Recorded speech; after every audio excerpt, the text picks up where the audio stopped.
bit more covering of wool, which is like having a little fleece on instead of a big fleece on, but it still needs to come off.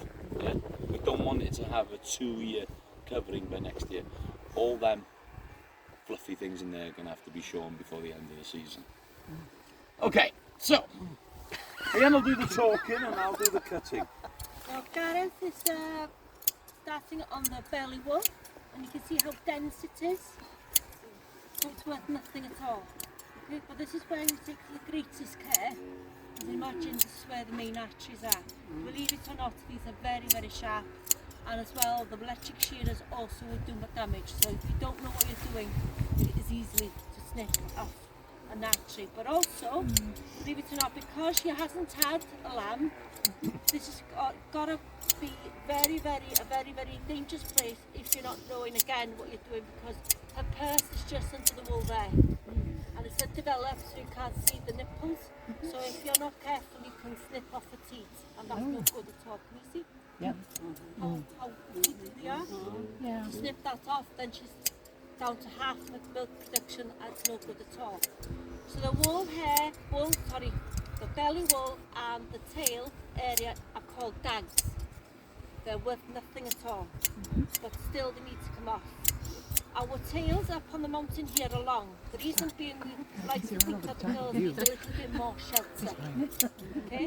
But the reason why they're docked in the lowlands is because of the poo matter that collect. And especially in June and July and August, especially in really hot weather, we have a juicy fat blue bottle. And that blue bottle loves to lay its eggs there. And if you don't watch, if you don't shear them soon enough, then a blue bottle will lay its eggs in that poo matter, and then in 2 or 3 days when the larvae hatch, that'll kill them. They won't survive. So you've got to catch them soon enough when they've just started to hatch, and then you shear it off. They will start most of the time on the tails. So Gareth is actually shearing the old-fashioned way, the same technique they would use with the hand shearers. Most shearers today will use the modern technique. This modern technique was developed by a guy called Godfrey Bowen. He was a New Zealander, a shearer himself, and he realised how taxing it was physically. When you're shearing about 200 to 300 sheep a day, you're going to complain, and your back especially is going to tell you in town. So he looked at the different ways the shearers were holding onto the sheep. All these techniques have been found out to be most comfortable for the sheep, so she's less likely to kick. Remember, she's only probably been held twice, once when she was born, and the second time when she was notched. So this is probably the third time. These are the less likely ways, then they will kick. If you don't not hold them properly, they will kick, and you'll hurt yourself as well. Okay, because they're feisty, they've got strong legs.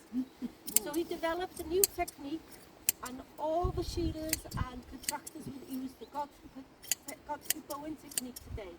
And it is wonderful to watch them speed shearing, because in a contest not long ago, a guy sheared a sheep in 36 seconds. Wow. 16 seconds. Coming off like butter, it's remarkable. It is wonderful to watch.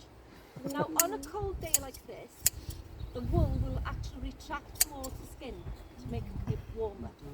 When we would be shearing in June, July, the contractors will actually complain to say, gosh, they were hard to shear.